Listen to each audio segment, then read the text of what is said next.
kudune damkar iki. Lah iki kudune damkar nek ora damkar ya ora iso no. Few moments later.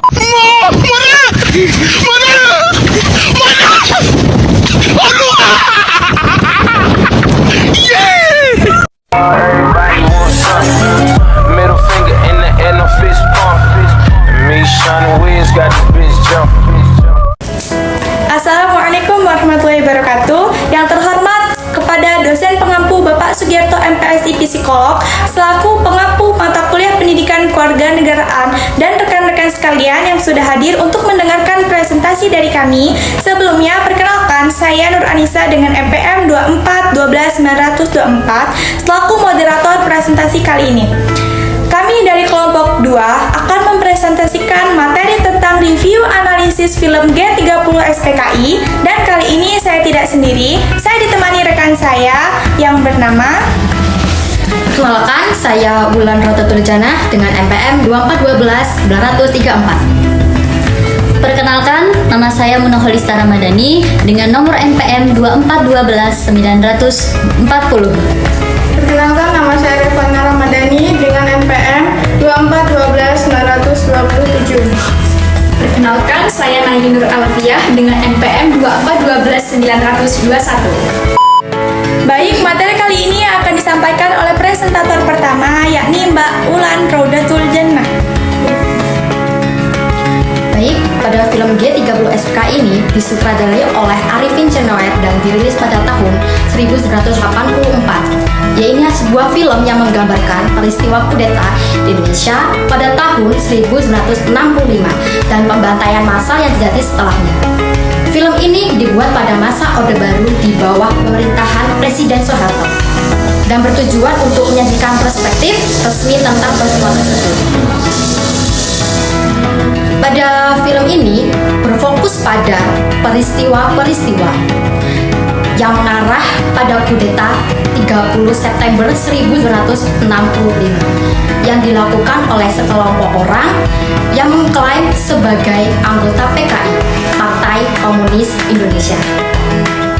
Pada film ini menampilkan karakter-karakter yang terlibat dalam kudeta, baik dari pihak PKI maupun militer. Film ini memberikan gambaran yang jelas tentang bagaimana PKI digambarkan sebagai ancaman bagi keamanan nasional dengan penggambaran yang seringkali dramatis dan emosional. Baik, materi yang kedua akan dijelaskan oleh Mbak Munah. Silakan Mbak Munah. Baik, jadi film ini menyoroti konflik ideologis antara komunisme dan militer, di mana komunisme diwakili sebagai kekuatan yang merusak. Tema ini sangat relevan dengan konteks politik pada waktu film dibuat, di mana rezim Orde Baru berusaha untuk mengokohkan kekuasaannya dengan menamakan rasa takut terhadap komunisme di masyarakat. Simbiolis. Di dalam film ini terdapat kekerasan.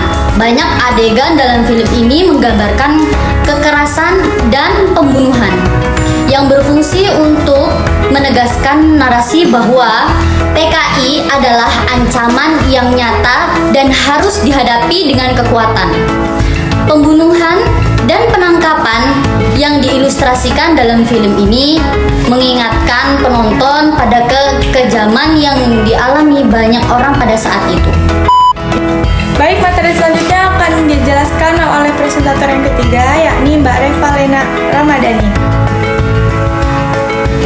Film ini menggunakan kombinasi antara rekaman dokumentasi dan adegan dramatik, menciptakan suasana yang menggambarkan batas antara fakta dan fiksi. Sinematografi yang dipilih berfokus pada penggambaran momen-momen penting dengan menggunakan pencahayaan yang gelap untuk menambahkan suasana menakutkan. Penggunaan musik latar yang dramatik juga meningkatkan ketegangan dan emosi dalam cerita. Presentator yang terakhir akan dijelaskan oleh Mbak Naifi. Baik, Mbak Naifi. Karakter dalam film ini seringkali digambarkan secara stereotip. PKI digambarkan sebagai sosok jahat, sementara militer dan para pemimpin anti komunis dihadirkan sebagai pahlawan. Representasi ini berfungsi untuk membenarkan tindakan kekerasan yang dilakukan oleh militer terhadap PKI dan para pendukungnya, sekaligus membentuk opini publik tentang siapa yang benar dan siapa yang salah dalam konflik tersebut. Reaksi dan dampak. Film ini menjadi alat propaganda yang kuat untuk rezim Orde Baru. Meskipun banyak kritik terhadap cara film ini mengaburkan fakta sejarah dan mereduksi kompleksitas peristiwa, film ini tetap mendapatkan tempat dalam sejarah perfilman Indonesia. G30 SPKI tidak hanya mempengaruhi cara masyarakat memandang PKI, tetapi juga memperkuat narasi pemerintah tentang peristiwa 1965. Jadi dapat kita simpulkan bahwasanya G30 SPKI adalah sebuah film yang kaya akan makna politik dan sosial, mencerminkan konteks sejarah yang kompleks dan menyakitkan di Indonesia.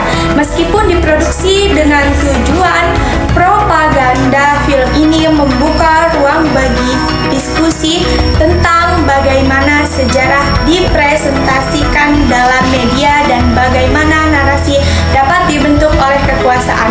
Film ini tetap relevan untuk dipelajari, terutama dalam konteks pemahaman tentang peristiwa sejarah yang dibingkai dalam politik dan ideologi.